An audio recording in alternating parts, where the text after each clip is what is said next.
कस्तूरीतिलकं ललाटपटले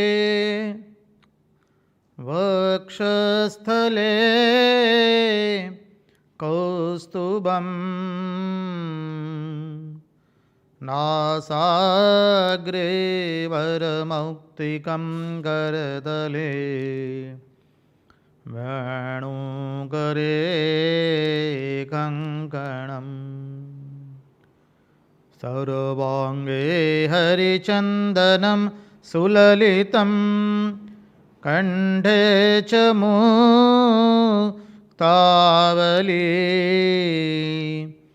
गोपस्त्रीपरिवेष्टितो विजयते गोपालचूडामणिः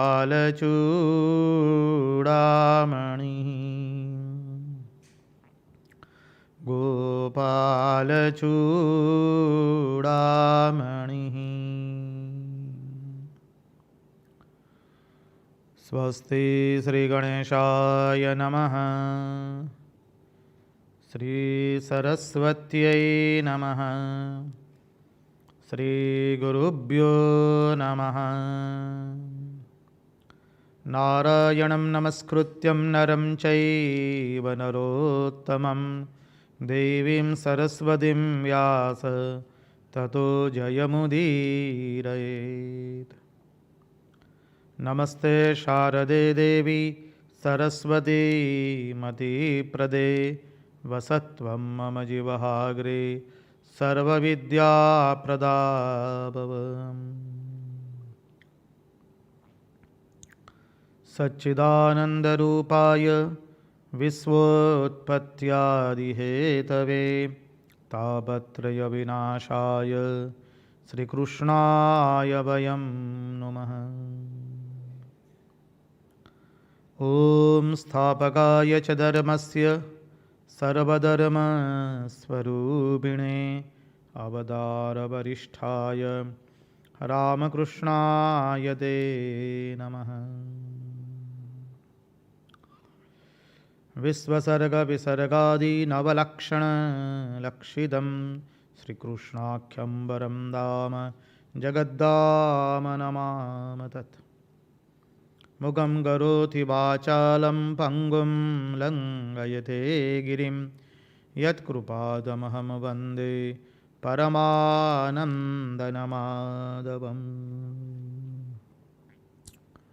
कृष्ण कन्हैया लाल की जय। भक्तवत्सल भगवान की जय। वृंदावन बिहारी लाल की जय। भगवान श्री राम कृष्ण देव की जय। भागवत भगवान की जय। भागवत भक्त भगवान की जय। ओम नमो भगवते वासुदेवाय। नारायण नारायण नारायण नारायण।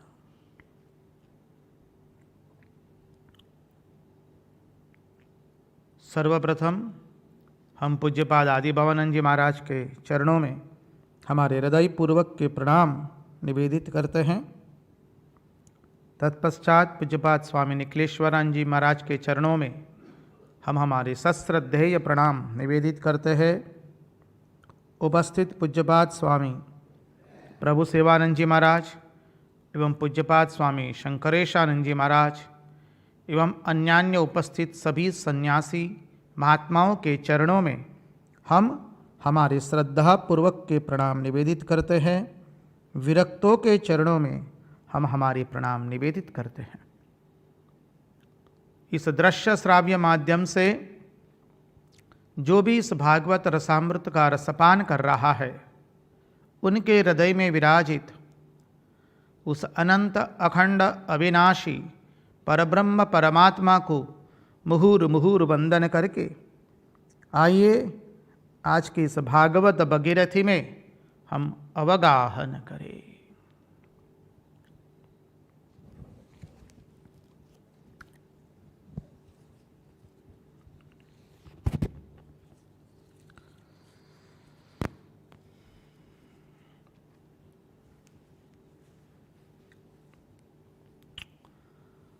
जिज्ञासु का प्रश्न था, दो प्रश्न को एक साथ लेंगे। जो शास्त्र अध्ययन के बारे में प्रश्न पूछा गया था, उसी प्रश्न को थोड़ा आगे जाके हम पूर्ण करेंगे। शास्त्र अध्ययन के अंतर्गत जो हमने चिंतन किया था कि सबसे पहले श्रीमद् भगवद गीता, उसका चिंतन हमारे लिए अत्यंत फलदायी होता है। श्रीमद् भगवद गीतासु उपनिषत्सु ब्रह्म विद्यायाम योग शास्त्रे, गीता के प्रत्येक अध्याय के अंत में ये शब्द आते हैं, अर्थात उपनिषद ब्रह्म विद्या एवं योग शास्त्रों का सार इसके अंदर में निहित है। ओम तत्सत इति, सरल अर्थ से देखिए तो भगवान का नाम है।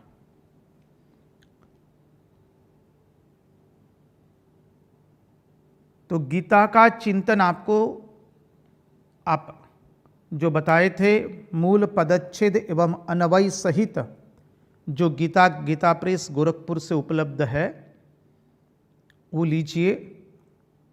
चिंतन बनाने के लिए अपूर्वानंद जी महाराज की गीता हिंदी में भी प्रकाशित है नागपुर मठ से। गीता तत्व विवेचनी जयदयाल गोविंदगा जी की बहुत अच्छी है, वो पढ़िए। और रामसुख दास जी महाराज की भी बहुत सुंदर गीता पर टीका है। इसका आश्रय लेकर के आप अपना चिंतन बनाइए। विशेष करके हम इसलिए बता रहे क्योंकि एक जिज्ञासु ने कल हमें दूरभाष पर ये प्रश्न किया था कि महाराज उपनिषदों का क्या। उपनिषद हम आपको कहेंगे कठोपनिषद, ईशावास्योपनिषद। अब कठोपनिषद पढ़ना है तो हमारे रामकृष्ण मठ मिशन के लोकेश्वरानंद जी महाराज के उपनिषद, उन्होंने बहुत सुंदर तरीके से सरल अर्थ के अंदर में उपनिषदों का अर्थ समझाया है। स्वामी विवेकानंद की बहुत इच्छा रही है कि गृहिणी भी गृह कार्य करते करते उपनिषदों के परम सिद्धांत को आसानी से समझे, सरलता से समझे। और इसलिए लोकेश्वरानंद जी महाराज के जो उपनिषद उपलब्ध है अंग्रेजी में, बंग भाषा में भी उसका भाषांतर है, हिंदी में है कि नहीं हमें मालूम नहीं है, गुजराती भाषा में उपलब्ध है ईशावास्योपनिषद और अन्य कुछ 2-3 उपनिषदों का। तो हम कहेंगे कि लोकेश्वरानंद जी महाराज के जो उपनिषद है, अंग्रेजी भाषा भी बहुत अत्यंत सरल है। हमने स्वयं उसका अध्ययन किया है। अच्छा रहेगा, शुरुआत के लिए बहुत हमें फलदायी लाभ देगा। तो ये शास्त्र अध्ययन की बात हुई। और जो हर रोज हम रामकृष्ण कथामृत और स्वामी विवेकानंद का जो साहित्य है, स्वामी विवेकानंद ग्रंथावली जिसे कहते हैं, 9 भाग या 8 भाग जो भी है,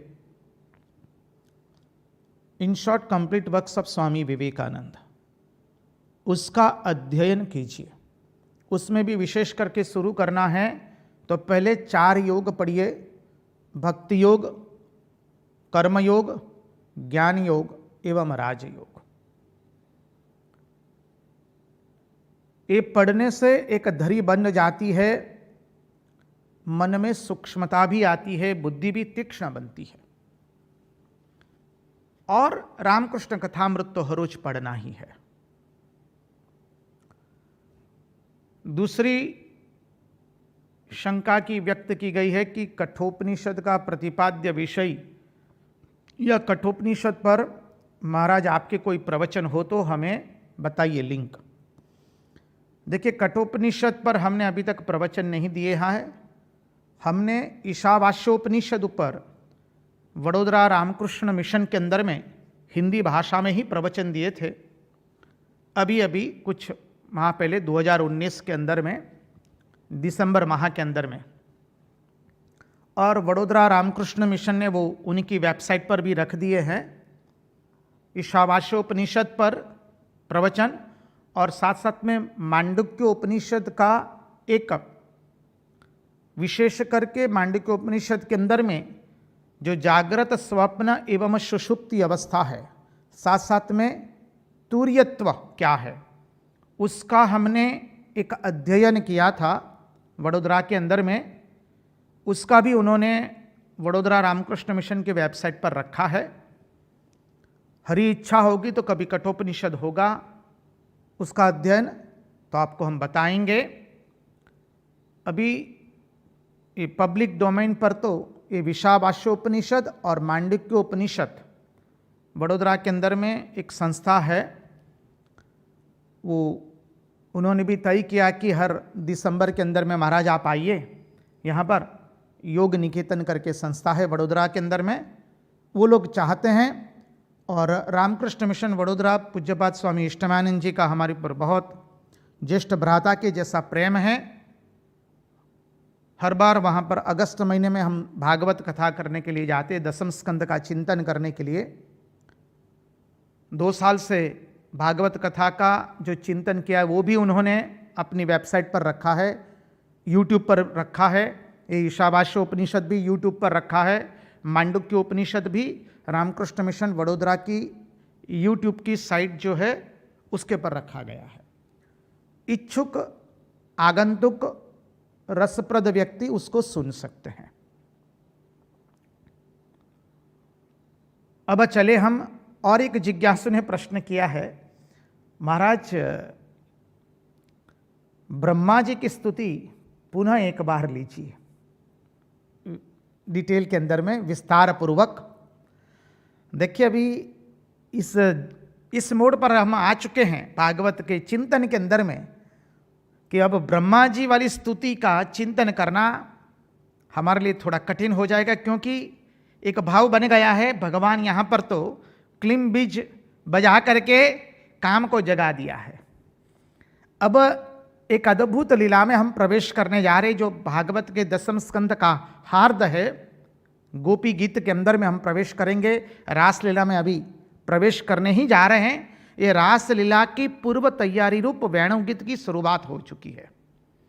अब यहाँ से वापस जाना वो संभव नहीं है।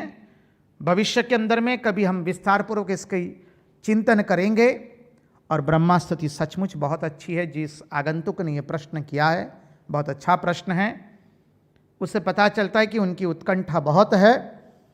लेकिन इस वक्त तो हम नहीं कर सकते हैं, इसके बीच में फिर कभी चिंतन की धारा चली तो हम लोग चिंतन करेंगे ब्रह्मा स्तुति के, ब्रह्मा जी की स्तुति का। अब तो हम इस रास पंचाध्यायी के अंतर्गत हम प्रवेश कर चुके हैं। वेणु गीत जो हमने भागवत में बताया कि 10वें स्कंद के अंदर में 5 गीत है। पहला आता है वेणु गीत, द्वितीय है प्रणय गीत, तृतीय है गोपी गीत, चतुर्थ है युगल गीत और पंचम है भ्रमर गीत। ये 5 गीत है और ये 5 वेणु गीत से रास की शुरुआत हो चुकी है। समझिए, ऐसा मत समझिए कि केवल प्रणय गीत से शुरुआत हो रही है। रास की शुरुआत युगल गीत वेणु गीत से ही हो चुकी है, क्योंकि भगवान ने काम जगा दिया है यहाँ पर। और वो काम किसके प्रति है वो भी समझ लीजिए। देखिए, रास के बारे में और गोपिकाओं के प्रेम के बारे में समाज के अंदर में अनेक लोगों की अनेक भ्रांत धारणाएं, भ्रांत विचार मन में घुस चुके हैं।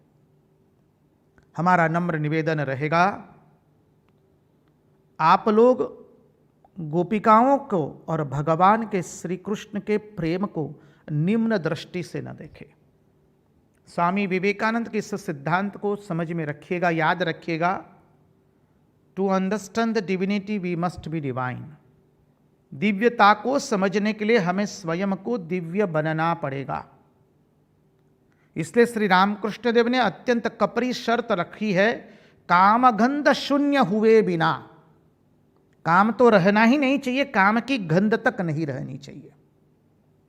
इसलिए भगवान ने ये रास लीला का धरी बांधने के लिए ये अद्भुत वेणुगीत से उसका प्रारंभ किया है। हम लोग जब रास लीला में पूर्ण रूप से प्रवेश करेंगे तब हम एक एक लीला जो है भगवान की प्रथम से लेकर के रास लीला तक उसकी पुनरावर्तन करके देखेंगे कि भगवान एक एक लीला करके हमारे मन में से कैसे असुरों को नष्ट कर रहे हैं। इसलिए भगवान ने पहले अविद्या का नाश किया है, पुतना का नाश। उसी वक्त हम बताए थे कि ये परमार्थ की यात्रा है।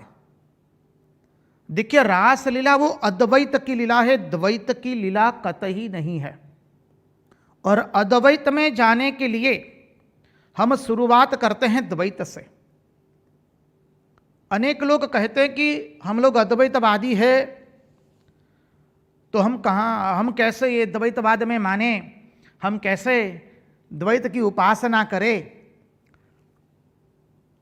हमें अन्यथा रूप से मत लीजिए। शास्त्र और गुरु प्रतीति, शास्त्र और गुरु बहुत सुंदर इस मामले में हमें समझाते हैं।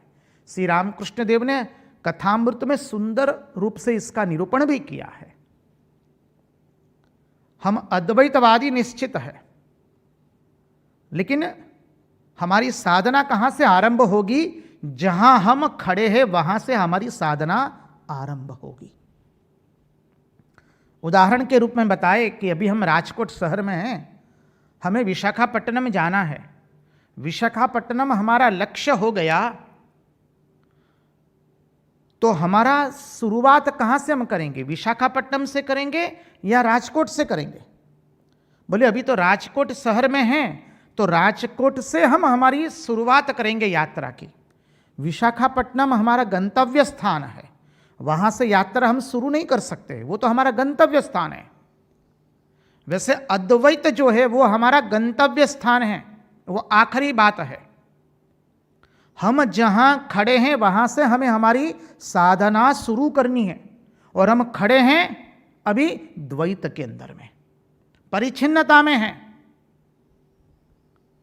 अरे इतनी परिच्छिन्नता है, मां भी अपने दो संतान जो है तो दो संतानों के साथ उसका अपरिच्छिन्नता का व्यवहार नहीं हो पा रहा है। भूल जाइए दूसरा चीज। तो हम खड़े कहां हैं? द्वैत में खड़े हैं।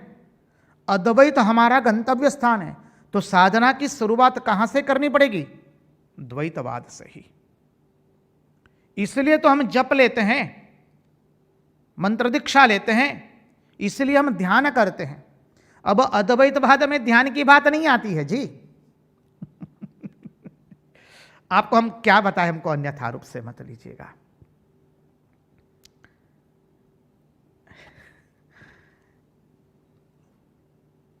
कहीं अतिशयोक्ति हमको न समझ ले। इसलिए sannyasins are not entitled to do even Gayatri,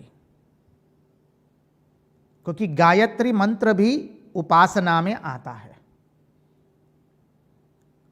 इसलिए सन्यासी गायत्री नहीं जप सकता है, सन्यासी ध्यान नहीं कर सकता, क्योंकि ध्यान उपासना में आता है। विवेक चूड़ामणि के अंदर में शंकराचार्य ने बहुत सुंदर तरीके से इसका वर्णन किया है। वेदांत के ग्रंथ इसका अद्भुत उदाहरण देकर हमें समझाते हैं। सन्यासी जप नहीं कर सकता है क्योंकि वो उपासना में आता है, लेकिन हम लोग करते हैं क्योंकि हमारे श्री रामकृष्ण देव ने हमें सुंदर अद्भुत उपासना बताई है। समझिए, हमारे रामकृष्ण देव ने बताया, रामकृष्ण देव के अंतरंग सन्यासी शिष्यों ने हमें यह परंपरा बताई है। मां शारदा देवी एक सूत्र कहती है। देखिए, मां के एक एक अद्भुत सिद्धांत को हमें गूढ़ार्थ से समझना पड़ेगा।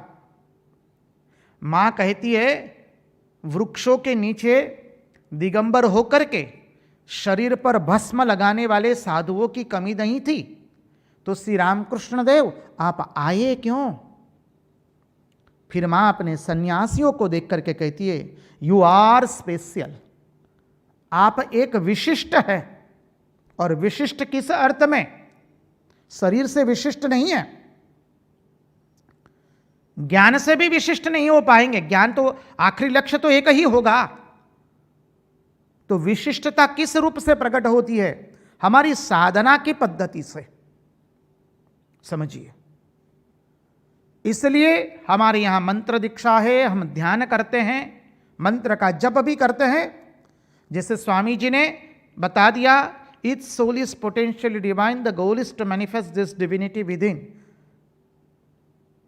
by controlling nature, external and internal.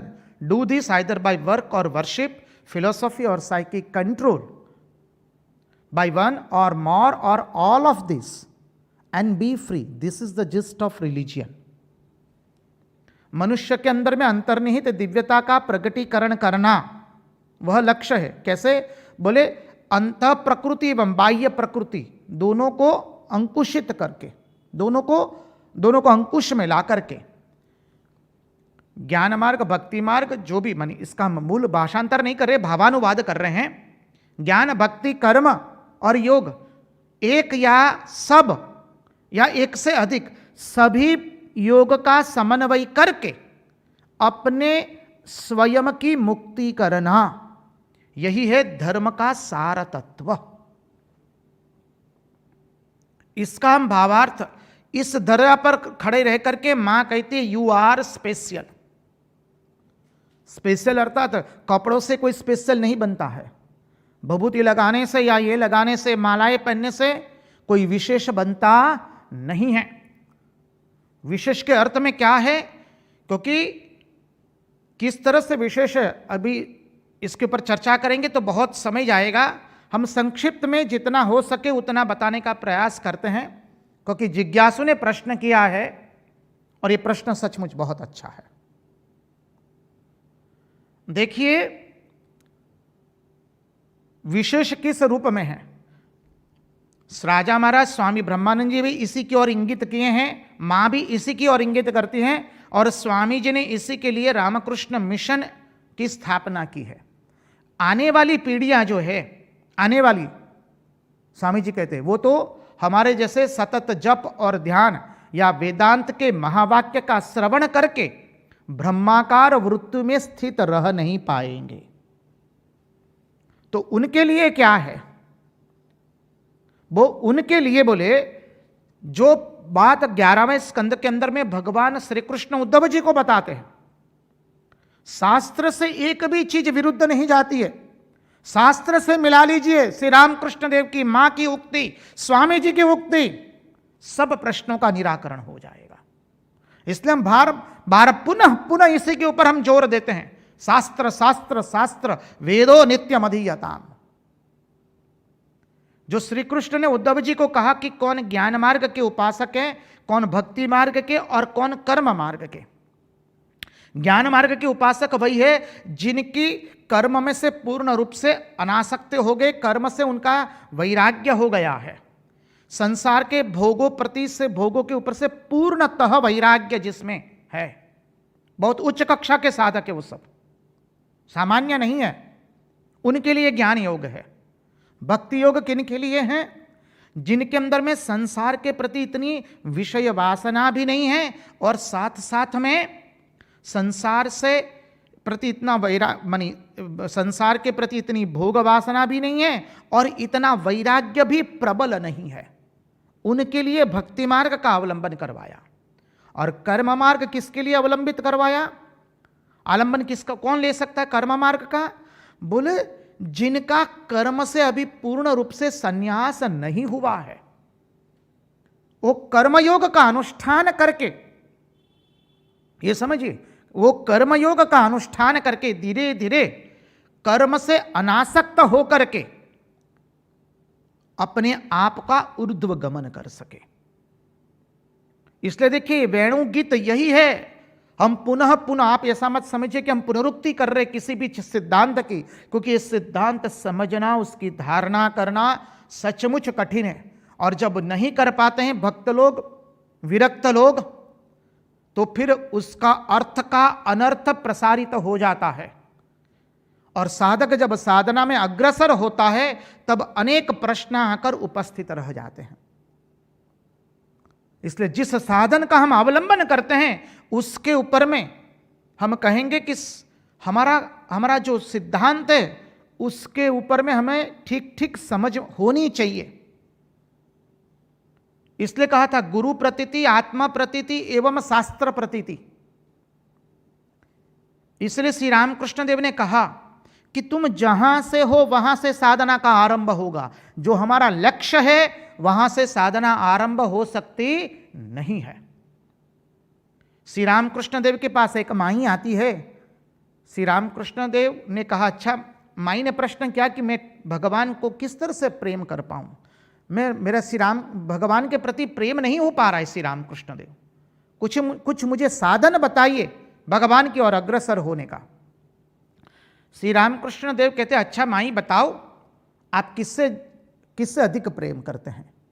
तो माई ने कहा, बाबा मैं तो मेरा जो नाती है उससे बहुत प्रेम करती हूं।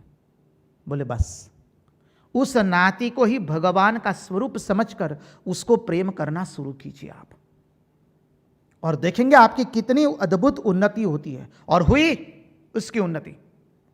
देखिए श्री रामकृष्ण देव जहां जो व्यक्ति है वहां से उसका साधन बता रहे हैं। भगवान वेणुगीत में भी वही कर रहे हैं। आचार्य हमें सिद्धांत इसलिए बताते हैं, हम जहां हैं, अभी हमको कोई कहेगा कि दृष्टा दृश्य का विचार करो, एकदम वेदांत का तत्वमसि महावाक्य, अहम ब्रह्मास्मि प्रज्ञानम ब्रह्म अयम आत्मा ब्रह्म, बस वेदांत वाक्य का चिंतन करके अपनी ब्रह्माकार वृत्ति कर दो, तो हमसे नहीं होने वाला है। हम तो हाथ जोड़कर खड़े रह गए। समझ लीजिए, क्योंकि हमारे भीतर में क्या है, इन महात्माओं की बात नहीं करते। हम जब कुछ भी बात करते हैं तो उसमें सन्यासी महात्माओं को आप बीच में कभी मत लाइए। उनके चरणों में तो हम मुहुर्मुहुर वंदन करते हैं। हम तो ये हमारे जैसे सामान्य साधक की बात कर रहे हैं। हमारे हृदय के अंदर में अनेकों वासनाएं हैं। हृदय के अंदर में कादा कीचड़ पड़ा हुआ है, और वो कादा कीचड़ क्या है? संसार की और हमारी वासनाएं हैं। उस संसार की और वासनाओं को जब तक हम भगवद इच्छा की वासना में परिवर्तित न करें, और भगवद इच्छा की वासना जब हो गई तब अंतःकरण पवित्र होगा, तब जाकर के दृष्टा दृश्य का विचार करके, तत्वमसि महावाक्य का श्रवण करके फिर ब्रह्माकार वृत्ति बनती है। अब सीधे ब्रह्माकार वृत्ति बनाने जाएंगे, सीधे तत्वमसि महावाक्य का या दृष्टा दृश्य का विचार करने जाएंगे तो क्या अवस्था होगी? चौराहे पर जो व्यक्ति खड़ी है, चौराहा पर कितना कोलाहल होता है। आंख बंद कर लीजिए, आंख मूंद लीजिए, उसको बोलिए कि आंख मूंद कर ले रे, वो मूंद कर लेगा, बंद कर लेगा अपनी आंखें, आंखों को मूंद लेगा। और थोड़ी देर के बाद बोलिए आंख खोल, तो क्या रहेगा? जो कोलाहल पहले था वही कोलाहल रहा, कोलाहल की निवृत्ति हुई नहीं है। वैसा ही हमारी अवस्था है। अभी 2 घड़ी आंखें बंद कर ली, थोड़ा जप कर लिए, हम सोच लिए बहुत कुछ प्राप्त हो गया। जी ना, जैसे आंख खोलते वही संसार की वृत्ति, वही वासना, वही अपवित्रता रहती है। तो बोले क्या करना है? हृदय की इस अपवित्रताओं को भगवद इच्छाओं में परिवर्तित कर दो। इसलिए तो महात्मा लोग कहते हैं, अरे भाई हमें काम चाहिए, हमें काम को मारना नहीं है। हमने इसका चिंतन किया है। यदि आप लोग श्रवण करेंगे अच्छी तरह से, आनंद आवेगा, और इसमें हमारी कोई बात नहीं है।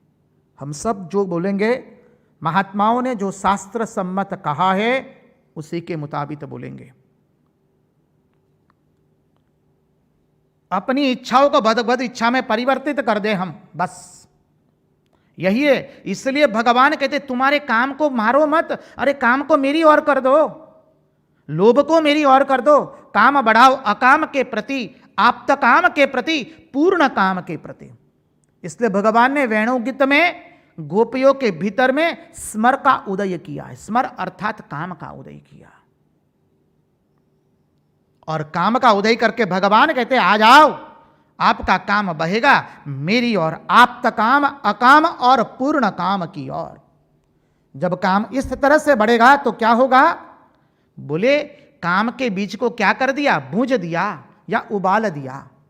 बीज को भूंज दिया जाए या उबाल दिया जाए, बाद में उसको जमीन में गाड़ो तो उसमें से कोई अंकुर होने वाला नहीं है। इसी तरह से भगवान की ओर जो हमारी काम जाता है, भाव जाता है, वो क्या हो जाएगा? अकाम की ओर है, आप्त काम की ओर है, पूर्ण काम की ओर है। कल हमने दूसरा भी एक सिद्धांत देखा था। जिज्ञासु के प्रश्न आते इसलिए हम उसका निराकरण कर रहे हैं, हमको अन्यथा रूप से मत लीजिएगा। भगवान के श्रृंगार की बात हो रही है। श्री कृष्ण भगवान का श्रृंगार अत्यंत साधारण श्रृंगार है। कल जो हमने चिंतन किया है, तत्व चिंतन सामान्य चिंतन नहीं है। हो सके तो हमारा नम्र निवेदन और प्रार्थना रहेगी, पुनः उसका श्रवण करने का प्रयत्न कीजिएगा। अनेक प्रश्नों के उत्तर हमें स्वतः प्राप्त होंगे और ये उत्तर भागवत भगवान दे रहे हैं, शास्त्र सम्मत महापुरुषों के मुंह से निकले हुए हैं। भगवान का श्रृंगार सामान्य श्रृंगार है, समझिए। जब व्यक्ति भगवान का श्रृंगार करता है तो उससे पता चलता है कि उसके अंदर में रजस ज्यादा है या सत्व ज्यादा है। व्यक्ति स्वयं अपूर्ण होता है, इसलिए व्यक्ति सोचता है कि मैं भगवान को हीरे मोती और इससे सुवर्ण से हम सज्जित करेंगे, समझिए। लेकिन ऐसा नहीं है। व्यक्ति स्वयं में अपूर्णता होता है, वो अपना बल प्रदर्शित करना चाहता है, अपना वैभव प्रदर्शित करना चाहता है, इसलिए ईश्वर को उस दृष्टि से वो सजाता है। वरना ईश्वर तो स्वयं सचते हैं अत्यंत साधारण। श्री कृष्ण का श्रृंगार देखिए, भागवत के अंदर में शुरुआत से अंत तक साधारण श्रृंगार है। मयूर पीछे ऊपर में वन पुष्प, कनेर के पुष्प के कुंडल है। आ जाएगा थोड़ा गोपी, ये वेणुगीत का हम चिंतन करेंगे, आयता है उसमें कनेर पुष्प के कुंडल है, समझिए। और अरे भगवान तो वन पुष्पों की करधनी बना देते हैं, कंदोराज इसे कहते हैं। भगवान अपना श्रृंगार अत्यंत साधारण करते हैं। जो साधारण श्रृंगार करके जो असाधारण लगे, वही है हमारा नंद नंदन यशोदा नंदन, वही हमारा नीलमणि माधव मुकुंद केशव कन्हैया। इसलिए आचार्य सिद्धांत बताते हैं। तो बोले क्या महाराज हम भगवान को श्रृंगार न करें मोतियों से, या हमारे पास जो सुवर्ण है चांदी? देखिए ऐसी बात नहीं, हमारा कहने का अभिप्राय को गलत मत लीजिए। जिसका जो भावना है उस तरह से कीजिए आप। जैसे जैसे क्रमशः साधक, उपासक, भक्त अपने प्रगति करता है, वैसे वैसे उसका भगवान के प्रति जो श्रृंगार है, शुद्ध सत्व का श्रृंगार शुरू होता है। इसलिए साधक कैसे श्रृंगार करता है भगवान को, उसके पर से उसके मन की मनस्थिति पता चलती है। दृष्टि से सृष्टि का निर्माण होता है। इस सब वेदांत के सुंदर सिद्धांत है। दृष्टि से सृष्टि बनती है, सृष्टि से दृष्टि नहीं होती है कभी। हम जैसे हैं वैसे सृष्टि बनती है। As we develop so concept of God will also develop. Swami Vivekananda Jnana Yoga में सुंदर समझाते, इसलिए जैसे जैसे हम प्रगति करते हैं वैसे वैसे ईश्वर के प्रति हमारे जो विचार है वो भी प्रगति करते रहते हैं। उपासक में जो परिवर्तन आता है वो उपास्य में भी परिवर्तन आता है। यहां तो वेदांत के देखिए, श्रीमद् भागवत को आप कहानियां या उस दृष्टि से मत लीजिए। मानव, कई लोग कुछ उल्टा पुल्टा बोलते थे पुराणों के बारे में, हम तो उनको वंदन करते हैं। हमारा इतना ही प्रार्थना होगी, यदि न जानते हो तो उच्चारण मत करो पुराणों के ऊपर में कुछ भी, और किसी की भावना को ठेस मत पहुंचाओ। हमारी भावना को ठेस नहीं पहुंचने वाली है। जब कोई बालक कुछ उल्टा पुल्टा बोलता है तो हम समझते वो बालक है, जानता नहीं है। लेकिन अर्थ का अनर्थ करके प्रस्तुत मत किया जाए। भागवत के एक एक श्लोक में, एक एक अक्षर में वेदांत निहित है। न देखने को मिले वो हमारी बुद्धि की अल्पता है, बुद्धि जड़ है। उसके लिए भागवत को सामान्य रूप से मत लिया जाए। ये साक्षात भगवान का वांगमय स्वरूप है। एक एक अक्षर को हम क्या बताएं, पढ़िए ग्रंथ, एक एक अद्भुत वेदांत निकलता है। हम तो बलिहार हो जाते हैं। हम सच कहते हैं, जितना भागवत का अध्ययन करेंगे ज्ञान भक्ति वैराग्य इतना बढ़ेगा। अरे आपको हमारे पर विश्वास नहीं है, हम समझ सकते, विश्वास न हो तो आप स्वयं उसका अनुभव कर लीजिए और फिर कहिए। जितना भागवत का श्रवण होगा, अध्ययन होगा, चिंतन होगा, ज्ञान भक्ति और वैराग्य तीनों एक साथ बढ़ेंगे। इसलिए भगवान ने वेणुगीत का अद्भुत आरंभ किया। इस वेणुगीत के सिद्धांत को समझना है।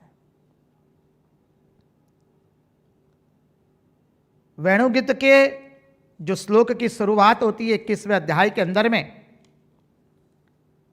इत्तम सरत स्वच्छ जलम पदमाकर सुगंधिना, लक्ष्मी जी स्वयं हर जगह अपनी सुगंध प्रसारित करती है।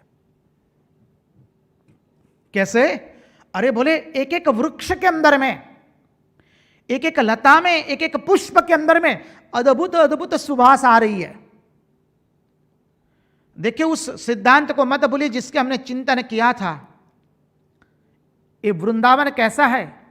भगवान ने किस तरह से, कौन से वन का वृक्ष काट करके, कौन सी डाली से विश्वकर्मा ने इस सृष्टि का निर्माण किया। स वृक्ष, तैत्तरीयोपनिषद का सिद्धांत समझ लिए। तद्वी तद्वनम, वह ब्रह्म रूपी वृक्ष, उस ब्रह्म के वृक्ष की ब्रह्म रूपी डाली, उससे ये संसार वृक्ष का निर्माण हुआ। मानी क्या है? बालू में जो जल भासित हो रहा है, जिस अधिष्ठान में जिसका अत्यंताभाव हो, उसमें उसका भासना, सतचित और आनंद उसके अद्वितीय में विवर्त है। विवर्त माने कुछ है नहीं फिर भी प्रतीत हो रहा है। आरंभवाद, परिणामवाद और विवर्तवाद, उसकी हमने चर्चा की थी भागवत के शुरू में। उस दृष्टि से फिर जब साधक उसी मधुवन में, इसलिए भाववन है ये वेणुगीत में, जो कल हमने देखा कि भगवान जब वन में प्रवेश कर रहे हैं, भक्त के हृदय जो है, जो भाव है, भक्त के भाव वो प्रस्फुटित तो हो रहे हैं। क्योंकि ये क्या है? अरे भाववन में प्रवेश कर रहे, भगवान श्री कृष्ण वृंदावन में जा रहे, वृंदावन वन में। वो अधिभूत अर्थ है, हमें अधिभूत नहीं लेना है, अध्यात्म एवं अधिदैव अर्थ लेना है। तो जब साधक भाववन में प्रविष्ट होता है तो उसके भावरूपी पुष्प की कलियां खिलना प्रारंभ हो जाती है। उसका हृदय निर्मल बना है। सरोवर हो तो महात्माओं का हृदय है। इसलिए यहां पर द्वितीय श्लोक के अंदर में कहते हैं, कुसुमित वन राजी सुष्म भृंगद्विज कुलगुष्ठ सरसरन महिब्रह्म मधुपति वर्गाय चारयन गाः सह पशुपाल बलश्चुकूज वेणु।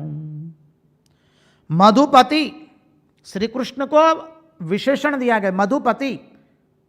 जो कल हमने देखा था, वन का मधुपति क्या है? तो बोले वसंत। और वसंत का मधुपति क्या है? जो उसका पान करता है। भगवान पान कर रहे हैं, वसंत का पान करवा रहे। किसको करवा रहे? जो जीव आवागमन कर रहे हैं। भावराज्य ये सामान्य नहीं है। कल जो हम बोले थे वो उसका पर थोड़ा आप लोग गहन चिंतन कीजिए। जब साधक भाववन में प्रविष्ट होता है तो उसका जो आवागमन है वहां पर भगवान उसे मधु पिला रहे हैं, मधुपति। और वो मधुपति क्या है? अमृत रूपी। और वो क्या है? जिससे आवागमन हमारा मिट जाता है, जन्म मृत्यु के चक्कर मिट जाते हैं, राग द्वेष के चक्कर मिट गए। जो चौराहे पर बैठा हुआ व्यक्ति था, आंख बंद की और फिर जब आंख खोलता है तो चौराहा का कोलाहल उसको दिखाई देता है। तो कोलाहल न दिखाई दे, आंख बंद करने से ही ईश्वर, आंख खुलने से ईश्वर नहीं। ये दोनों सिद्धांत के लिए मधुपति शब्द का विशेषण है। भगवान वह मधु पिला रहे हैं, इसलिए गोपियों को खुली आंख से दिखाई दे रहा है। आंख बंद करनी नहीं है गोपियों को, ये प्रेम संन्यासिनी है। कल वो भी सिद्धांत की हमने चर्चा की थी। देखिए, जब ज्ञान मार्ग का साधक है तो ज्ञान मार्ग की परिपूर्णता है एकत्व में, ध्यान मार्ग की परिपूर्णता है तन्मयता में, प्रेम की परिपूर्णता है रसभंग में, समझ, रस की परिपूर्णता में, और जो सेवक भाव है उसकी परिणता है शारीरिक मिलन के अंदर में। यहां पर गोपियों की परिपूर्णता प्रकट हो रही है रस माधुर्य के अंदर में। और वो गोपियों की अवस्था कैसी है? आंख बंद करके ब्रह्माकार वृत्ति प्राप्त हुई और आंख खोली तो जगत दिखाई दिया। वो गोपियों की अवस्था नहीं है। गोपियों को तो आंख बंद की भी आवश्यकता नहीं है, जो कुछ दिखाई दे रहा है खुली आंख से दिखाई दे रहा है। इसलिए वो सिद्धांत लिया था, यहां आंख खुली है पर संसार नहीं है। हमें अन्यथा रूप से मत लीजिए, इसको समझना अत्यंत आवश्यक है। इसलिए हम वेणुगीत पर इतना जोर दे रहे, नहीं तो रास लीला में सब गड़बड़ कर देंगे, सब गड़बड़ी हो जाएगी। यहां आंख खुली है पर संसार नहीं है, समाधि का आनंद है। आंख खुली है पर समाधि का आनंद है। संसार नहीं है पर आनंद क्या है? समाधि का आनंद है। आंख खुली है। और यहां पर गोपियों में तनिक, थोड़ा सा, अल्प मात्रा में, जिसको हम समझ पाएंगे नहीं, आचार्य समझे हैं, निरूपण करने के लिए कहते हैं थोड़ा देहभान, सूक्ष्माति सूक्ष्म देहभान रहा है। अब वो देहभान को समझने के लिए क्या कहेंगे कि भगवान को जब कोई कार्य कराना है तो भगवान थोड़ी साधक में अशुद्धि रख देते हैं। तो भगवान को रास लीला की अद्भुत लीला दिखानी है, इसलिए वेणुगीत के अंदर में, गोपियों के अंदर में थोड़ा सूक्ष्म अभिमान रख दिया है, देह का अभिमान। इसलिए गोपी जब इस अद्भुत वेणुगीत को देखती है खुली आंख से, अपने घर में बैठे बैठे, वन में गई नहीं है भगवान के साथ, वहां पर बैठे बैठे वो जब देखती है तो वो अपने पांव, उसके पांव उद्धृत हो जाते हैं, शरीर खड़ा होकर के वन की ओर दौड़ना शुरू करती है। रास्तों में अनेक लोगों को देखती है तो शर्मा जाती है, लज्जित हो जाती है, बैठ जाती है। थोड़ा भान आ गया, अरे हाय रे, मैं क्या कर रही हूं, कहां जा रही हूं, लज्जित हुई। थोड़ा भान रह गया शरीर का, क्योंकि भगवान इस उदाहरण से समझाते हैं यही गोपी का जब देहभान नष्ट हो जाएगा पूर्ण रूप से, समझ लीजिए। अब गोपी में तो नहीं है, फिर भी भगवान को लीला करनी है, इसलिए देहभान रखा है।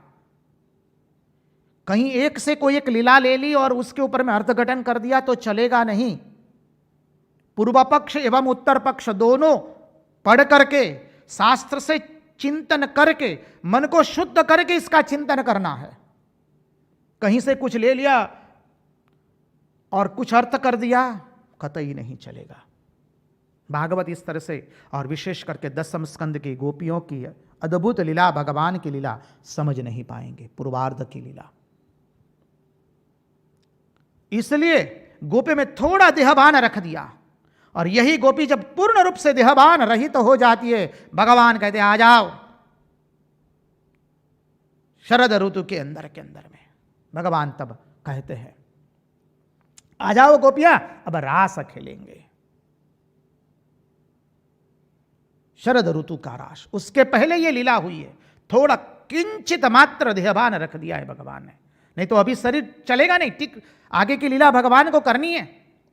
इसके बाद की जो वस्त्रहरण लीला, चीर हरण भगवान करने, क्या अद्भुत सिद्धांत बताते हैं भगवान उस चीर हरण लीला के अंदर में। आज हम देखने का प्रयास करेंगे उसको। और चीर हरण को सामान्य अर्थ में मत लीजिए, एक भी लीला सामान्य नहीं है।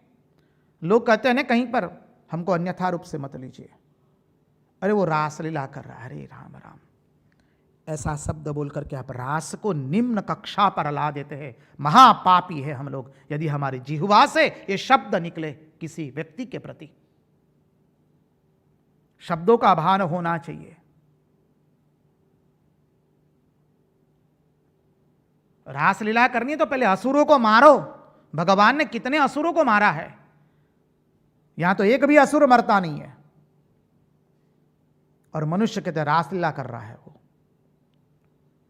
नारायण गोविंद गोविंद, ये शब्द कभी उच्चारित ना हो किसी के लिए। शब्द के उच्चारण में बहुत ख्याल रखना है। आचार्य समझाते हैं, हम दिन में अनेकों शब्द उच्चारित करते हैं, उसमें कोई एक क्षण में सरस्वती आकर के बैठ जाती है। देखिए देवी भागवत में तो सुंदर उसका अर्थघटन किया है। ऐम जो बीज मंत्र होता है, एक एक बीज मंत्र का कितना सुंदर अर्थघटन किया है देवी भागवत के अंदर। आप चिंतन करेंगे, श्रवण करेंगे तो उसका अर्थ समझ में आवेगा। ऐम मंत्र जो है वो मां सरस्वती के लिए है। अरे वो ऐम मंत्र, वो विप्र कुम्हार बुद्धू था, उसके गुणार्थ में नहीं जाएंगे, पूरी घटना भी हम आपको नहीं बताएंगे, नहीं तो समय व्यतीत हो रहा है। ऐम मंत्र जो है मां सरस्वती का है। और सारे दिन में हम जो बहुत कुछ बोलते, बीच में कोई क्षण पर आकर सरस्वती बैठ जाती है। और यदि हम किसी को कहेंगे ये पागल है या गधा है या ये मूर्ख है, सतत उसको वो शब्द बोलते रहेंगे तो देखेंगे वो पागल या मूर्ख बन जाएगा। क्यों? क्योंकि सारे दिन में कोई एक न एक क्षण आकर के सरस्वती मां हमारी जिह्वा पर बैठ जाती है, साधक उपासक भक्त की जिह्वा पर। और जब हम सतत किसी को उस दृष्टि से बोल रहे, अरे वो मूर्ख है, पागल है, कुछ नहीं जानता है, तो फिर वो वही बन जाता है। इसलिए साधक उपासक भक्त अपनी जिह्वा को बोलने में बहुत सावधान रहता है, विशेष करके जब अन्य को उद्बोधित करना है। कहीं मुंह से कोई उल्टा पुल्टा शब्द निकल गया तो फिर वो व्यक्ति वह बन जाता है। इसलिए साधक उपासक जो मन में आए उस शब्द का वो उच्चारण नहीं कर सकता है। उसे अपने आप को बहुत अपने आप पर अंकुश रखना पड़ता है, वाणी पर अंकुश रखना पड़ता है। जिसको जिह्वा का पर अंकुश नहीं, शब्द पर अंकुश नहीं है, वो उपासक नहीं गिना जाएगा, वो भक्त नहीं गिना जाएगा। अन्य कुछ गिन सकते हैं आप अवश्य। इस सिद्धांत शास्त्र बताता है, महापुरुष लोग एक स्वर में इसकी घोषणा करते हैं। हम लोग जो मन में आए वो बोल देते हैं, इसलिए हमारी श्रेणी उपासक या साधक में नहीं पड़ती है। फिर एक सामान्य सा जीवन हम फिर व्यतीत कर देते हैं, प्रगति नहीं होती है। तो मूल बात पर आए, गोपियां एक खुली आंख से ये देख रही है और सुंदर श्री कृष्ण का वर्णन है। थोड़ा 2-3 श्लोकों की आवृत्ति करके हम चीरहरण लीला में प्रस्तुत हो जाए तो आनंद आवेगा। जो लोग मूल भागवत खोल करके बैठे हैं, कृपा करके 10वें स्कंद 21वां अध्याय निकालिए। गोप्य उचुहु, बहुत सुंदर है।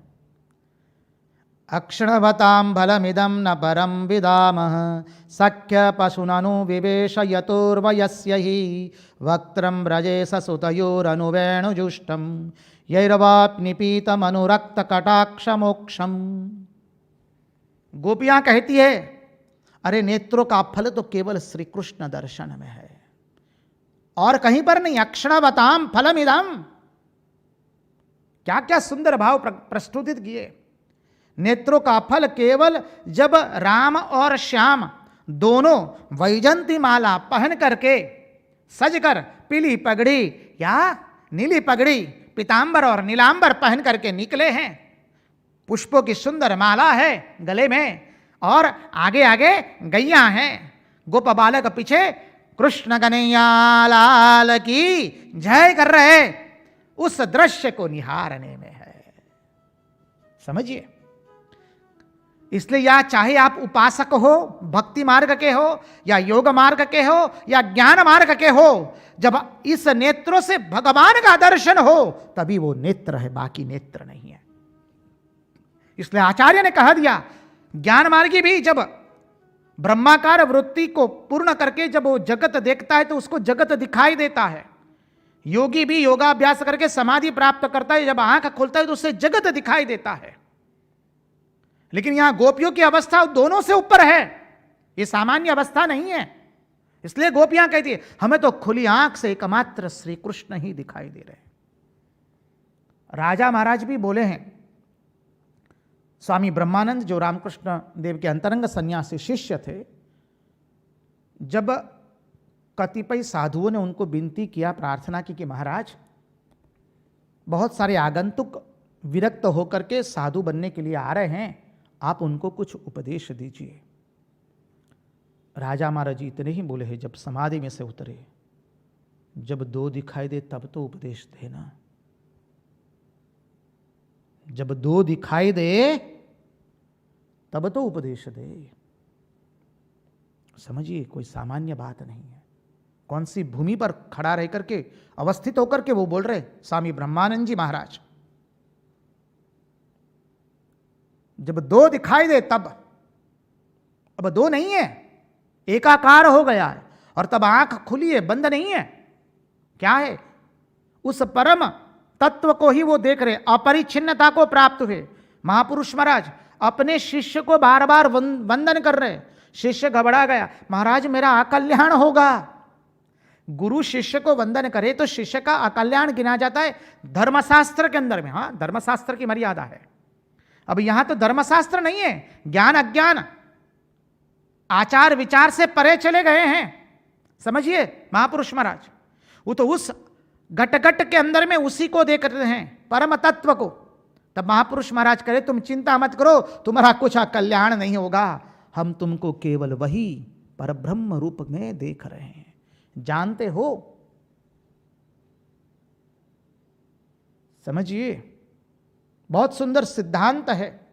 अरे भगवान जब इस तरह से गायों के झुंड को लेकर निकल रहे, ऊपर से देवताएं जैसे पुष्पवृष्टि कर रहे, तब क्या हुआ? आकाश मार्ग से देवियां जा रही थी। सुंदर वर्णन आता है 10वें श्लोक के अंदर में। देखिए, कहते हैं, वृंदावनम सखी भुवो वितनोति कीर्तिम यद्देवकी सुत पदाम्बुज जलब्धि लक्ष्मी गोविंद वेणुमनुमत्त मयूर नृत्यम प्रेक्षादृशान्व परतान्य समस्त सत्वम भुंक्ते स्वयं यदवशिष्ट रसमृदिन्यो ऋष्यत्वतो श्रुमुचुस्तरवो यथार्याः वृंदावनम सखी भुवो वितनोति कीर्तिम यद्देवकी सुत पादाम्बुज जलब्ध लक्ष्मी। सुंदर वर्णन है इसके अंदर में। देवियां जब आकाश मार्ग से जा रही है, देख रही है भगवान का अनुपम सौंदर्य, वो अपना होश खो बैठती हैं। खुली आंख से परमात्मा का दर्शन हो रहा है। यहां खुली आंख से गोपियों को दर्शन हो रहा है। इसलिए गोपियां कहती है, अरे धन्य है हरिण एवं हरिणी जो अपने पति के साथ आए। उनके पति कैसे? कृष्ण सार है। कृष्ण सार का अर्थ क्या है? कृष्ण दर्शन की इच्छा लेकर के वो आए हैं। हमारे पति तो हमारे साथ नहीं है। गोपियां कहती है, ये हरिण एवं हरिणी धन्य है। अरे धन्य है जो वेणु, जो कल सिद्धांत देखा था कि मधुमेचक राजा है, प्रेम नगरी का राजा मधुमेचक है। और वो मधुमेचक क्या किया उसने? जब प्रेम नगरी में मनुस्मृति चलती नहीं है, यहां तो वेणु स्मृति चलती है। वेणु जो उद्गार निकालेगी, अर्थात क्या है? भगवान जो कहेंगे, भगवान जो लीला करेंगे, भगवान जैसी लीला करेंगे वैसी स्मृति बनेगी यहां पर। इसको केवल काव्य के रूप में, एक उपमा के रूप में मत समझिए, इसमें अद्भुत वेदांत निहित है। हाँ? जब व्यक्ति ज्ञान अज्ञान से परे चला गया है, धर्म अधर्म से परे चला गया है, पवित्रता अपवित्रता से परे चला गया, उस अवस्था का वर्णन है यहां पर। इसलिए वेणु गीत अत्यंत महत्वपूर्ण है। आए हम चिरहरण की लीला में प्रस्तुत होंगे। महाराज को कहेंगे एक छोटा सा भजन आप थोड़ा कृपा करके प्रस्तुत कीजिए, फिर हम चिरहरण की लीला में जाएंगे। आज 1-2-3 श्लोक और देखने थे, लेकिन समय की मर्यादा है, हम चले चिरहरण लीला के अंदर में।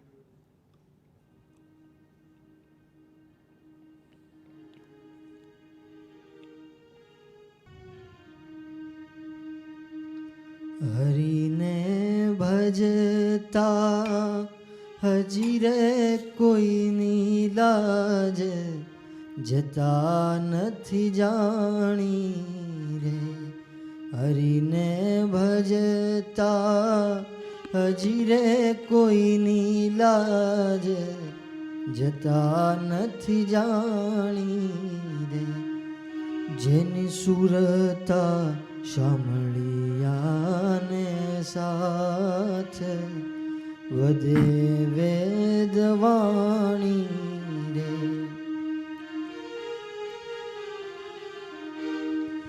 वाले उगारो प्रहलाद, हरणा कंस मारो रे।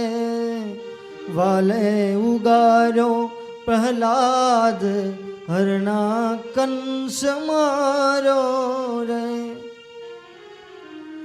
विभीषण ने आप्यु राज, रावण संहारो रे। हरि ने भजता हजी कोईनी लाज, जता नथी जानी रे। वाले नरसिंह मेहता ने हार, हाथों हाथ आप्यो रे। वाले नरसिंह मेहता ने हार, हाथों हाथ आप्यो रे।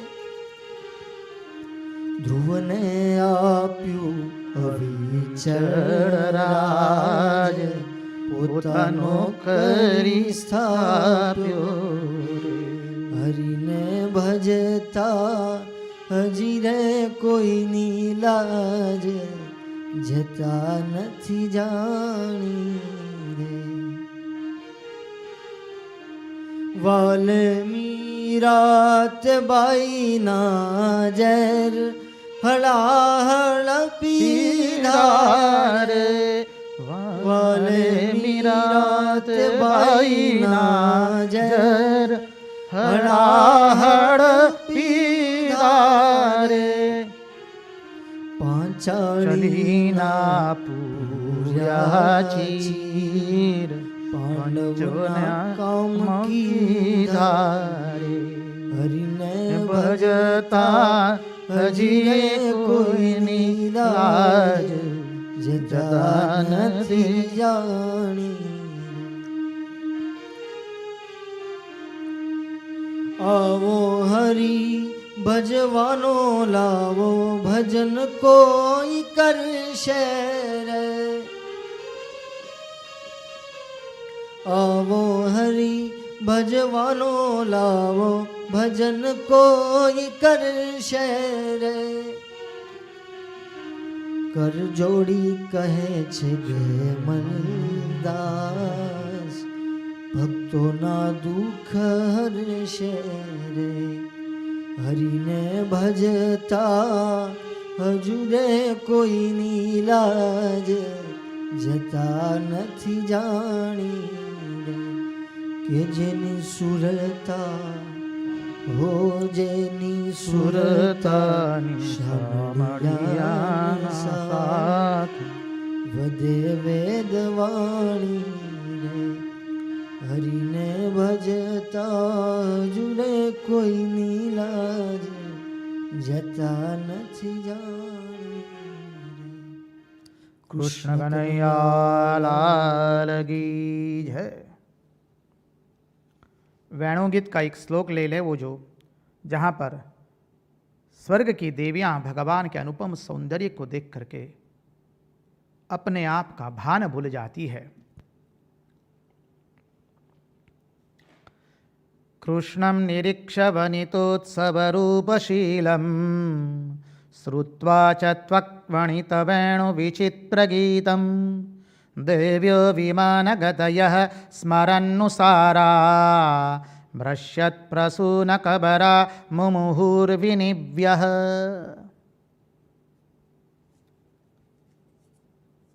एकविसवें अध्याय के अंदर में वेणुगीत की समाप्ति होती है। 22वां अध्याय अब भगवान का चीरहरण है।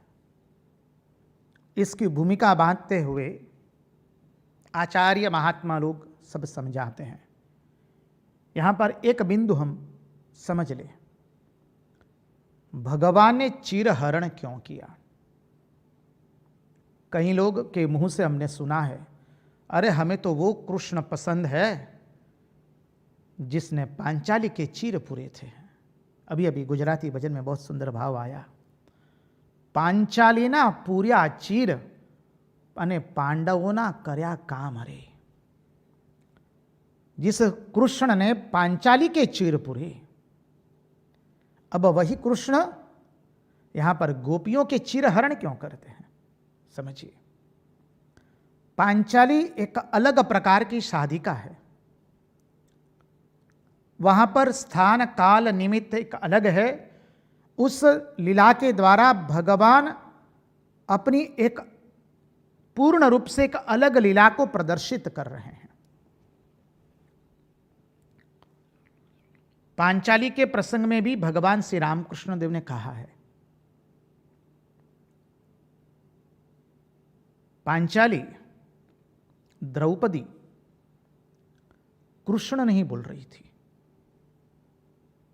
क्यों? उसमें थोड़ा अहंकार रह गया था, उसे डर था कृष्ण बोलूंगी तो कहीं मेरे मुंह से वस्त्र जो मेरे मुंह में मैंने बांध पकड़ के रखा है कहीं वो भी निकल न जाए।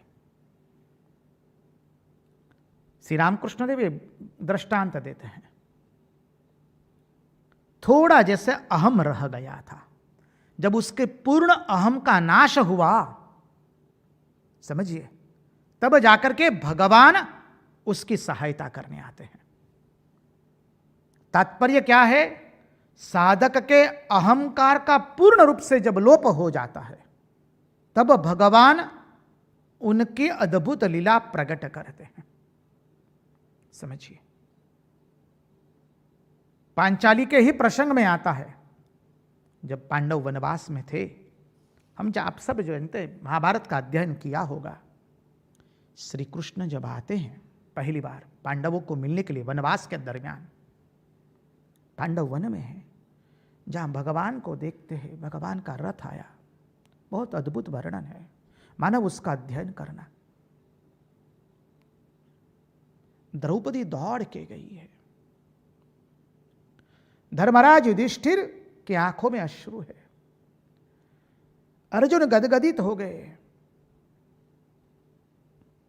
भीम किंग कर्तव्य विमूढ़ हो गए, पांचाली दौड़े दौड़े जाती है। द्रौपदी कहती है, आप तो मेरे नाथ है, आपने मेरी रक्षा की है, आप वस्त्र बन करके आए, उस श्री कृष्ण में क्या कहूं, उसका वर्णन आप सुनिए अवश्य, महाभारत में वर्णित है। द्रौपदी पांचाली भगवान श्री कृष्ण के प्रति उसका क्या भाव था। श्री कृष्ण को सखा के रूप में मानती है और अपना सर्वस्व गिनती है। पांचाली को भगवान आश्वासन देते हैं, द्रौपदी तुम चिंता मत करो। इसलिए द्रौपदी को परम भागवत गिना गया है। हमने देखा है भागवत के शुरुआत के अंदर में, कुंती, द्रौपदी एवं उत्तरा।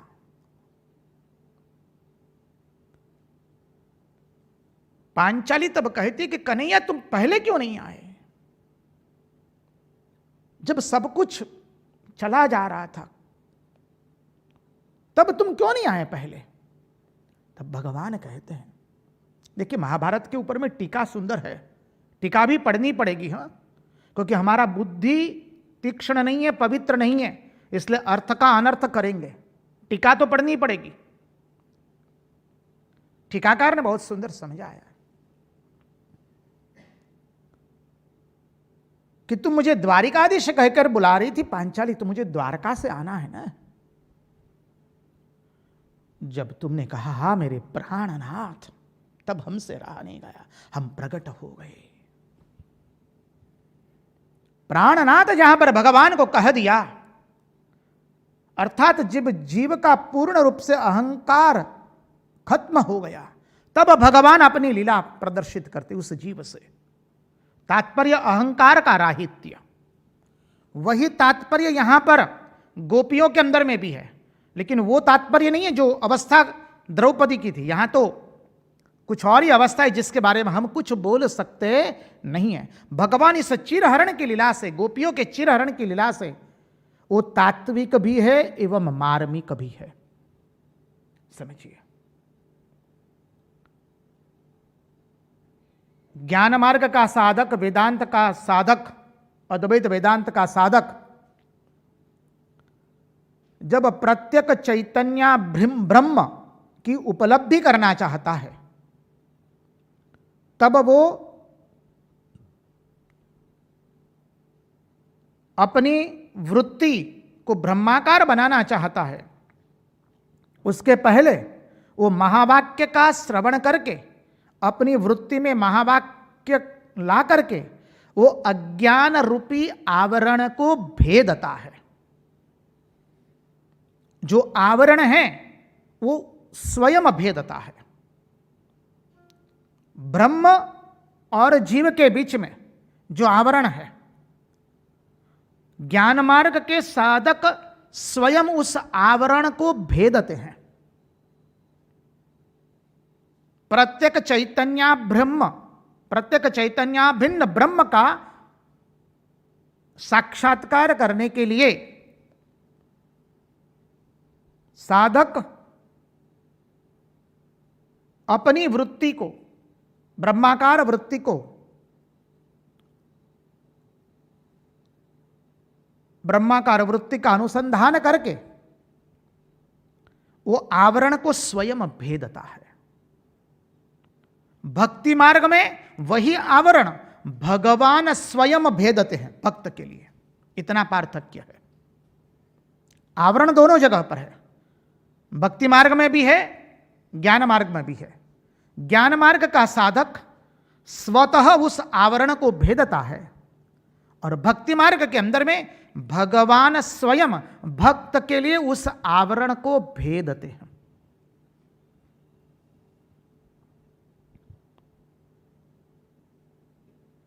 थोड़ा गूढ़ार्थ में जाए, जब जीव भगवान की ओर अपनी गति अग्रसर करता है तो हमारे सबके हृदय के अंदर में भगवान से विरुद्ध, भगवदाकार से विरुद्ध अनेकों भाव आ गए हैं। क्या भाव है? बोले कुल का अभिमान है, कुलाभिमान है, शंका है, अहंकार है, समझिए, श्रीमद है, कुल का मद है, इत्यादि अनेक मद हमारे ऊपर आवृत हो चुके हैं। अब इस मद को दूर तो करना पड़ेगा, इस वृत्ति को दूर करना पड़ेगा, इस भाव को दूर करना पड़ेगा। जाति, कुल, लज्जा, भय, घृणा, शंका इत्यादि जो आवरण हैं उसको दूर करना पड़ेगा। जब साधक भक्ति मार्ग में अग्रसर होता है तो वह आवरण भगवान स्वयं भेद कर देते हैं। ज्ञानी जो है प्रौढ़ है और भक्त जो है वो मुग्ध है। ये बताती है चिरहरण की लीला में। ज्ञानी प्रौढ़ है और भक्त मुग्ध है। सिद्धांत को समझिएगा। चिरहरण की लीला में जो बताया, ज्ञानी को स्वयं को वो भेद दूर करना, आवरण दूर करना पड़ता है, वो स्वयं आवरण को काटता है। यहां भक्त को वो आवरण काटना नहीं है, भगवान स्वयं वो आवरण काट देते हैं।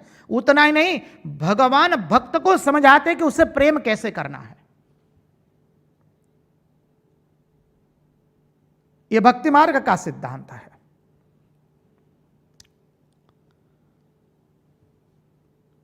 अब देखिए, इस सिद्धांत के अंतर्गत हम देखें तो हमारे में कुल का अभिमान है। हम इस कुल में जन्मे, कुलाभिमान। हमारा कुल श्रेष्ठ कुल है, ब्राह्मण कुल। ब्राह्मण में भी सर्वश्रेष्ठ कुल।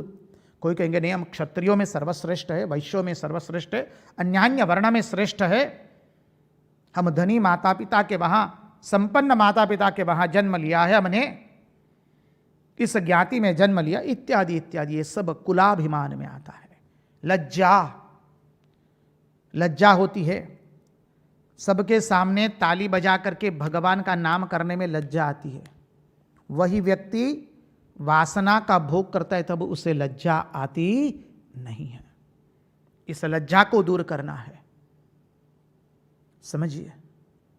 वही व्यक्ति, उसके अंदर में शंका है, हम जिस साधन पथ पर जा रहे हैं वो साधन पद्धति क्या सच है? और यह शंका कब आती है? जब साधक साधना में अग्रसर होता है। कईयों के मन में यह शंका आती नहीं है, क्योंकि वो साधना में अग्रसर ही नहीं होते हैं। शुरू जहां से क्या किया था, अधिकांश लोग अंत भी वहीं पर कर देते हैं, इसलिए उनमें वो शंका नहीं आती है। जो साधक अत्यंत तीव्र व्याकुलता से साधना करता है, उसमें ये साधन पथ पर शंका आती है। इसलिए महापुरुष महाराज को साधु ब्रह्मचारी भी प्रश्न कर रहे हैं, क्या महाराज जिस पथ का हमने अवलंबन किया है उस पथ से हमको ईश्वर दर्शन होगा? और महापुरुष महाराज कहते हैं, अरे बेटा होगा क्यों नहीं, तो क्या हमने हमारे जीवन को ऐसा ही वृथा इस पथ पर हमने अग्रसर कर दिया? हम सच कहते हैं, ठाकुर ने जिस मार्ग का अवलंबन किया वही मार्ग हमको दिया है, और वही मार्ग हमने आप लोगों को दिया है। उसका अवलंबन करो और जाओ आगे। इसलिए भक्ति मार्ग के साधक उठते ही हम लोग गाते ने, प्रहलाद नारद पराशर पुंडरीक व्यासांबरीश शुक शौनक भीष्म आदि मदालभ्याम रुकमांगदार्जुन वशिष्ठ विभीषण आदीन पुण्यान इमाम परमम भागवतम स्मरामि। परम भागवतों का स्मरण हम इसलिए करते हैं, जब उन लोगों को इस मार्ग से परम लक्ष्य की प्राप्ति हुई है तो हमें भी होगी। लज्जा होती है, जिसका बारे में देखा, कुलाभिमान, शंका, भय, मेरा क्या होगा। देखिए, इस भय के मामले में हम दो सिद्धांत बता दे जो महात्मा लोग, आचार्य लोग हमें बताते हैं। क्या है सिद्धांत? सिद्धांत यह है कि भगवान की कृपा हुई वो पता कब चलेगा हमारे ऊपर? भगवान की कृपा हुई वो पता कैसे चलेगा? भगवान जब कृपा करते हैं तब संपत्ति देते नहीं है। हाँ, संपत्ति आए तो ऐसा मत समझिए भगवान की कृपा है, उसका अर्थ हमें गलत भी मत कीजिए। संपत्ति आई तो उसको हम हमारे भाव को गलत दृष्टि से मत लीजिए। भगवान की कृपा हुई उसका प्रमाण एकमात्र यही है, जब भगवान की कृपा होगी तो भगवान सत्संग देंगे। आचार्य शास्त्र सब एक स्वर से यही घोषणा करते हैं, बिनु सत्संग विवेक न होई, राम कृपा बिनु सुलभ न सोई। तुलसीदास जी ने कहा इसलिए सत्संग के बिना विवेक नहीं होता है, और विवेक सत्संग कब मिलता है? जब भगवान की कृपा होती है। हम सब लोग को पर देखिए, आज 29 दिन से भगवान की क्या कृपा नहीं है हम सब पर। अद्भुत कृपा है जो भगवान ने ये हमें सुंदर अवसर दिया। हम भागवत का चिंतन कर रहे हैं, सब लोग इकट्ठा मिल करके श्रवण मनन चिंतन कर रहे हैं। भगवान ने अद्भुत सत्संग का आयोजन किया।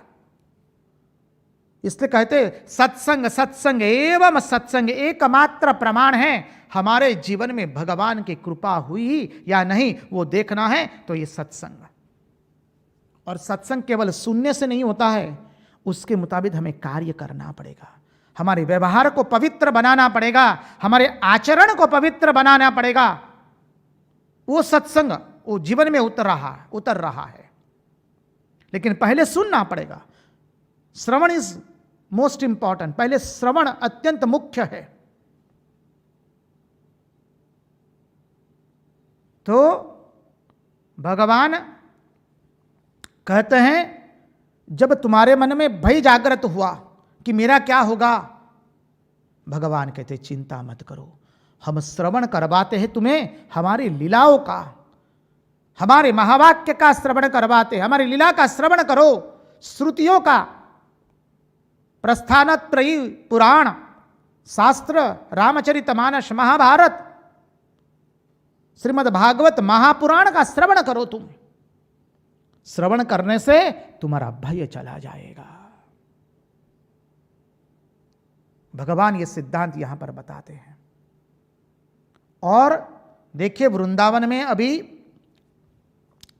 हेमंत ऋतु आई है, इसलिए सुखदेव जी महाराज 22वें के अंदर में शुरू में ही कहते हैं, श्री शुक उवाच हेमंते प्रथमे मासी नंद ब्रज कुमारिका चेरुहर्विष्यं भुंजानाः कात्यायन्यर्चन व्रतम।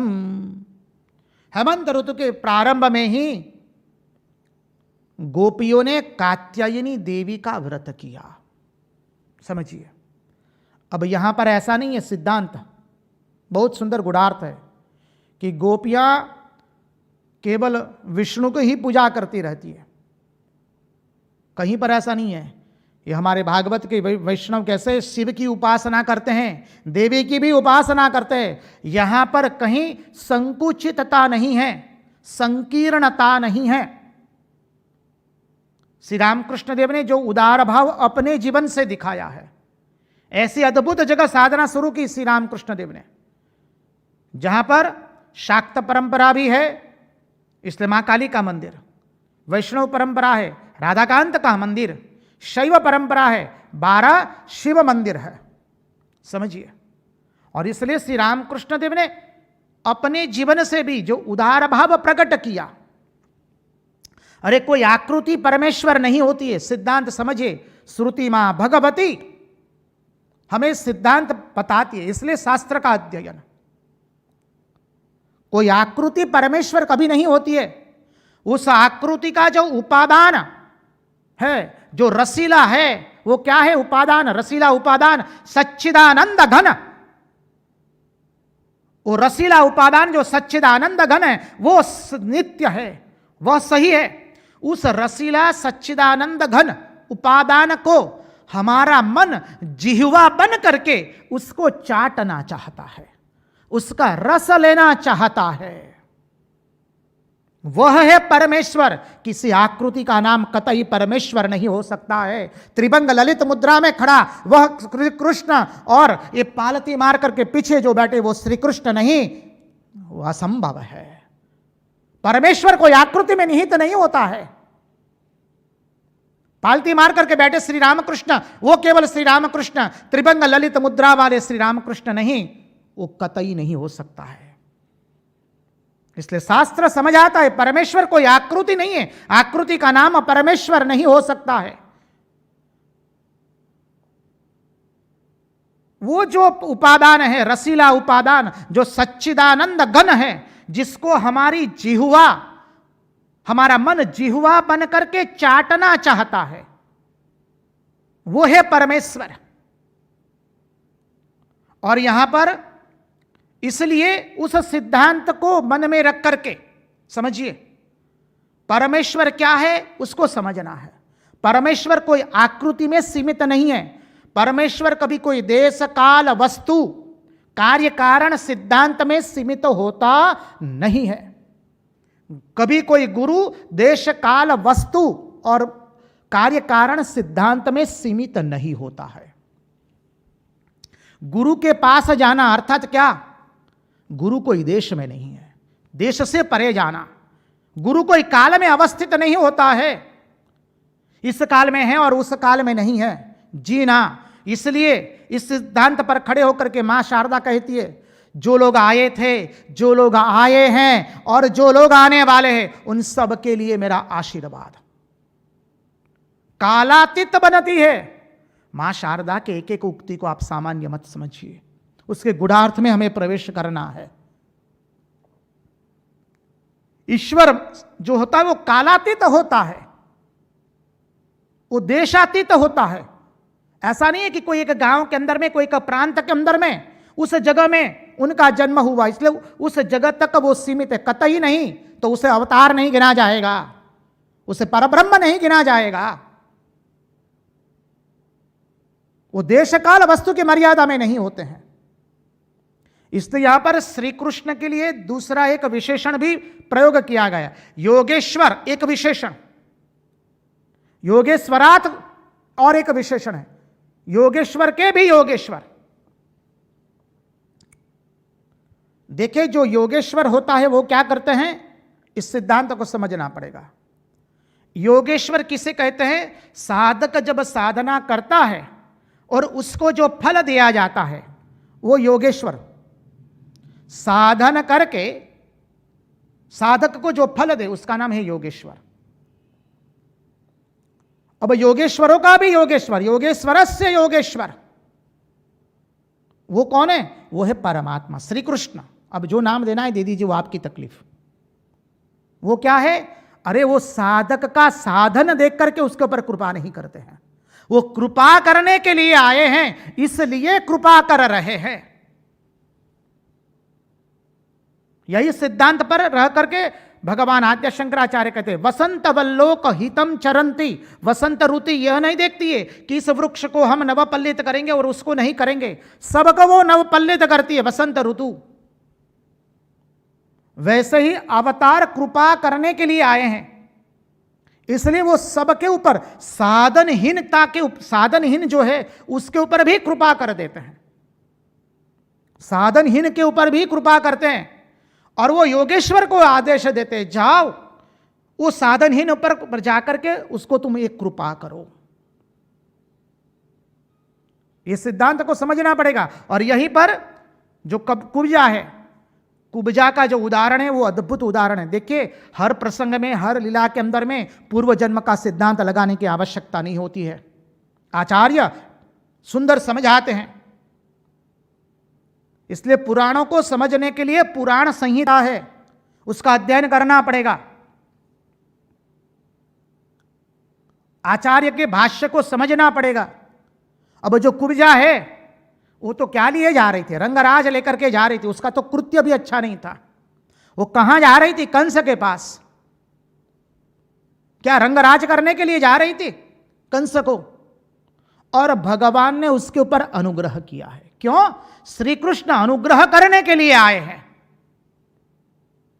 जब भगवान अनुग्रह करने के लिए आते हैं तो भगवान केवल यह नहीं देखते कि उसने क्या साधन किया है, अरे वो तो अनुग्रह करने के लिए आए हैं। भगवान कहते मैं तो जो साधन नहीं करते उसके पर भी अनुग्रह करूंगा।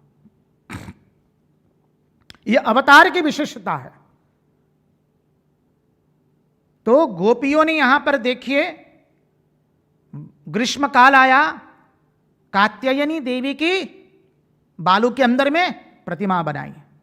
यहां पर शुकदेव जी वर्णन करते हुए कहते हैं, कात्यायनी महामाये महायोगिन्ध्यधीश्वरी नंदगोपसुतं देवी पतिं मे कुरुते नमः इति मंत्रं जपन्त्यस्ताः पूजां चुक्रु कुमारिकाः। गोपियों ने यह मंत्र का अनुष्ठान किया है। कात्यायनी महामाये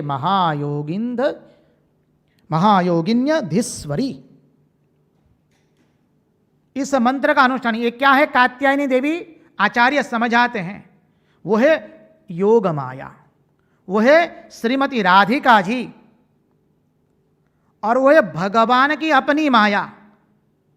महामाया, योग माया और सामान्य माया, उसके 3 भेद है। समय मिलने पर उसको देखने का प्रयास करेंगे। तो गोपियां यहां देव की पूजा कर रही। किस लिए पूजा कर रही हैं? श्री कृष्ण को अपने स्वामी के रूप में प्राप्त करने के लिए। समझिए, पूजा की गई है देवी की और मिला है देवा। देवा आता है और देवा ही वरदान देता है। क्या कहता है? ये चिरहरण के बाद भगवान कहने वाले, तुम चिंता मत करो, जिस कामना से तुमने हमारी अभ्यर्थना की है, पूजा की है, जाओ, हम उसको मान्य रखते हैं। गोपियां ग्रीष्म काल के अंदर में जमुना जी के अंदर में एक वृक्ष पर अपने वस्त्र को रख करके स्नान करने के लिए प्रवृत्त होती है। अब भगवान ने देखा। अब देखिए, भगवान की आयु यहां पर देखनी है 6 वर्ष की है। 7वें वर्ष में भगवान ने गोवर्धन धारण किया है। 8वें वर्ष में रासलीला हुई है। समझिए, 6 वर्ष का बालक अपने गोप बालकों के साथ भगवान जाते, अकेले नहीं गए हैं। और जाकर के क्या किया? उस डाल पर चढ़ गए, वृक्ष पर। और भगवान गोपिकाओं का कहते हैं, आओ आओ। अब गोपिकाएं भगवान को देखते हैं।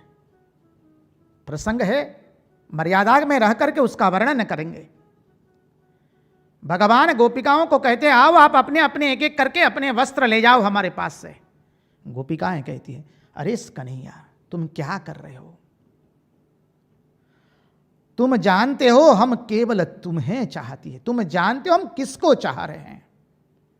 भगवान कहते हैं, हम जानते हैं तुम्हारे मन में क्या भाव है।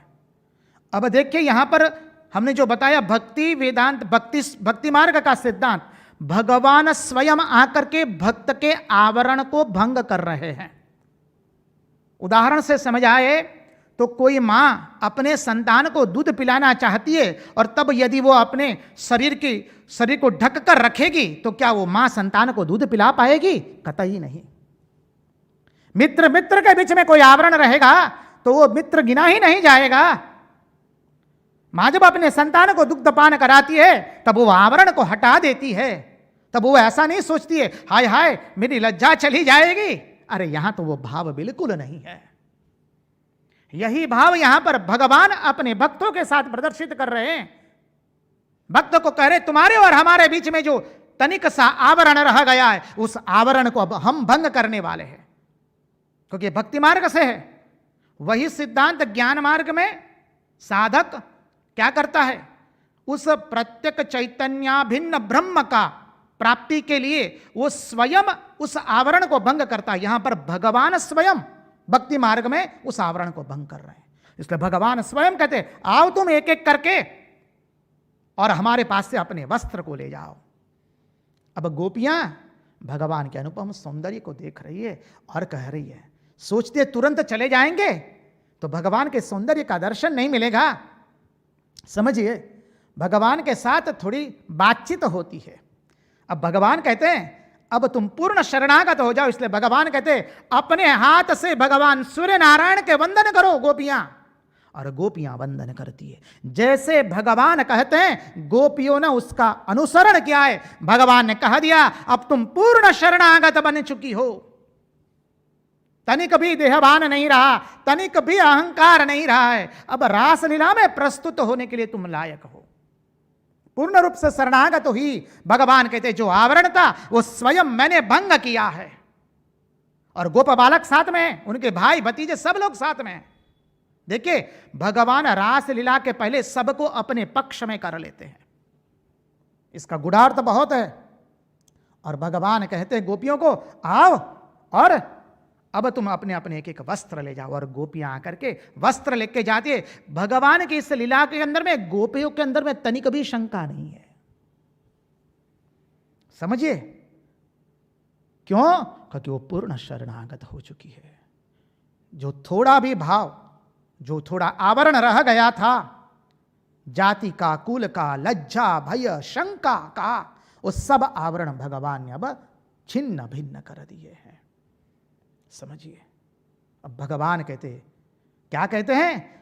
भगवान बहुत सुंदर शब्द प्रयोग किए हैं यहां पर। भगवान कहते अब ये आवरण हमारे पास रहेगा, अब तुम्हारे पास नहीं रहेगा। और भगवान ने यहां पर बहुत सुंदर सुखदेव जी महाराज श्लोक की आवृत्ति करते करते बताते हैं कि कहते न मय्यावेशित धियाम कामः कामाय कल्पते। क्या सुंदर, सुखदेव जी महाराज को तो मूर मूर वंदन कर देते हैं। क्या शब्द प्रयोग करके भगवान समझाते हो, गोपियां तुम्हारा काम किसके प्रति है? अकाम के प्रति, आप्त काम के प्रति, पूर्ण काम के प्रति तुम्हारा काम है। इसलिए उस काम में से अब कोई अंकुर प्रस्फुटित होने वाला नहीं है। इसलिए तुम्हारे काम को जब तुमने मुझे समर्पित कर दिया, गोपिया चिंता मत करो तुम।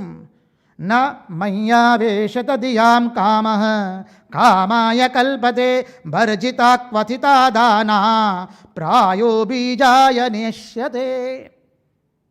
भगवान ने घोषणा कर दिए, हम तुम्हारे काम को पूर्ण रूप से नष्ट कर दिया। यहां महाप्रभु वल्लभाचार्य सुबोधिनी के अंदर में और हमारे भगवान श्रीधर स्वामी दोनों ने अद्भुत भाष्य लिखा है उसके ऊपर में। कहते हैं अब तो अकाम के प्रति काम हो गया, इसलिए कोई चिंता नहीं करनी है, अब तो बहेगा काम। इसलिए महात्मा लोग कहते हैं अरे काम को नष्ट मत करो, काम तो चाहिए, लोभ चाहिए, क्रोध चाहिए हमको। किस लिए? भगवान के मार्ग में अग्रसर होने के लिए।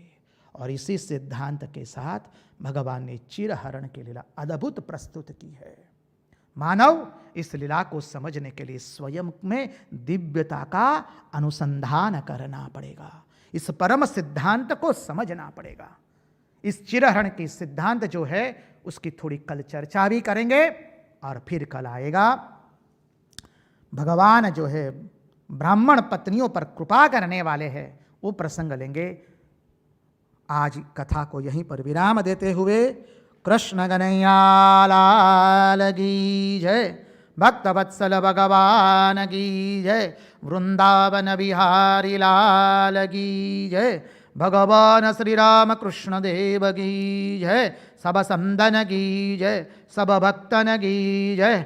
ओम नमः पार्वती पतये हर हर महादेव हर।